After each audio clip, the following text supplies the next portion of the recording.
is going on, guys? Judo Sloth here and welcome to this farming guide for Clash of Clans. Today we're going to be looking at the GiBarch Strategy. Diving straight into troop composition, I like to take 10 giants, 10 wizards and 75 archers and barbarians. Now this is just how I like to use the strategy. A lot of people will have variations on this depending on what spells you bring. You might throw in a few wall breakers, but how I queue this up is I have 5 giants in 2 sets of barracks followed by 50 archers and 50 barbarians.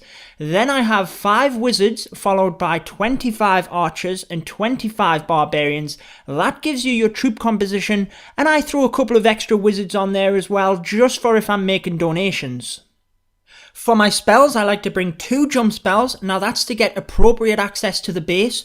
2 rage spells to really speed things up, because if you take too many heals, you're snookered against them infernos. But I do like to take a heal spell just because a lot of the time I'll be attacking Town Hall 9s.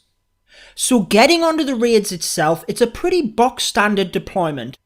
I put my first jump spell in to get as much access to the base as I can, followed by a line of giants and a line of wizards. Now this is going to help create my funnel. The wizards I just find are a bit better, but I do save a couple to sprinkle in when I 2-finger drop my barbarians and then my archers right into the middle.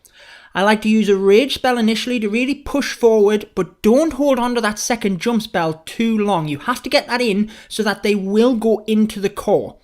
As long as you're out the way of infernos, you can drop your heal spell in there, and then a rage spell right over the core is always good to ensure you get whatever is in there, but often there'll be storages sprinkled around, as you can see in this one, just outside of the core. That will help your wizards and archers to shoot out and help you get that. So you'll see that we ended up with around about 600,000 in golden elixir, but actually it's the dark elixir that I was going for. So I predominantly use this strategy to push into the center of the bases because you can really get in and get them storage raids, and it means you can target whatever resource it is you're farming for. But if you can pick up some of the others at the same time, then that's always a bonus. Now I appreciate we flew straight into that first raid. That was more to demonstrate the capabilities of the GiBarch farming strategy. Now let's break it down into a bit more detail. So we sort of skipped over the best league to use this in. I found that gold and crystal leagues, especially as a Town Hall 10, have worked out best for me.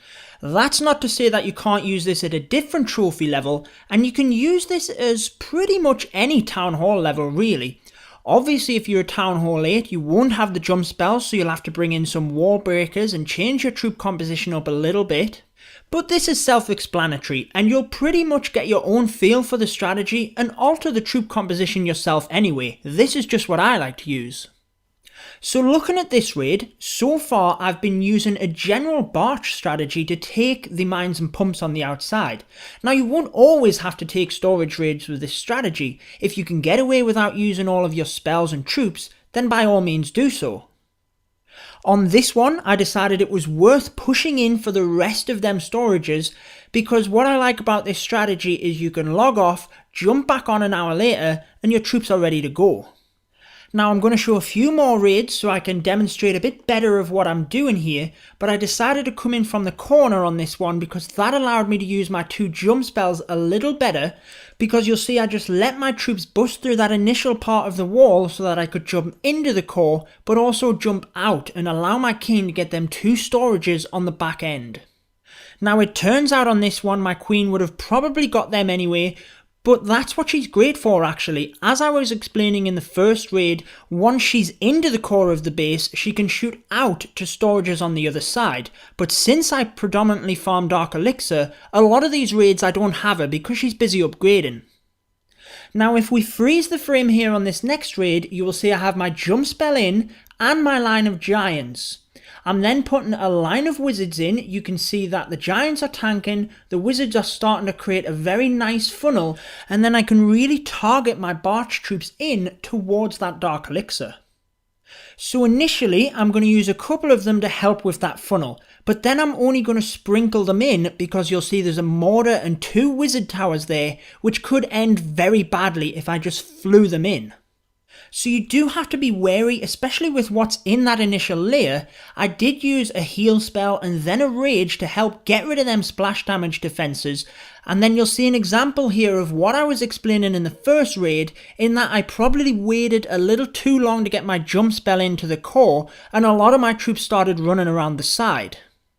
In the end, I did get what I wanted in that of the Dark Elixir, mainly because I had funneled my troops correctly at the start, but again, do as I say, not as I do. You'll see there's mines at the top there. I'd say the gold mine and elixir pump to the top left and the gold mine to the right I could have took with a single archer, so it depends what you're after. If you do want some of that extra loot though, one archer to take them down is certainly worth it. So a lesson for me on that one as well, to scout the base more effectively, but we still got all of that Dark Elixir. Moving on to another example, and then we'll start wrapping this up because you'll be getting the hang of it now. Jump spell in first with a line of giants, a line of wizards to start creating my funnel. Once that funnel's created, we can bring our heroes in through the centre as well. You'll see I do deploy my castle troops on this one. That's another thing that we haven't really mentioned, but that's because you can take whatever you want with this strategy really. Jump spell in to get access to the core, and then you'll see there's wizards in the clan castle. Very important you get a poison on them because you don't want wizards doing splash damage on all of your Barch troops. Now the deployment of the Barch troops I haven't really explained either, but it's very simple. Once you've created your funnel, your troops are starting to go into the base through that jump spell, you've cleared out any appropriate splash damage troops, just bring in barbarians and then archers as fast as possible. I do that with a 2-finger drop, and you're basically putting them in right next to that initial jump spell, so they'll go straight into the base with the rest of your troops. So literally 2 fingers on the screen behind the jump spell with barbarians, then with archers to reinforce your army and take down all of that loot. So there you have it guys, that was the GiBarch farming strategy for you. Drop me any comments below if you do have any questions.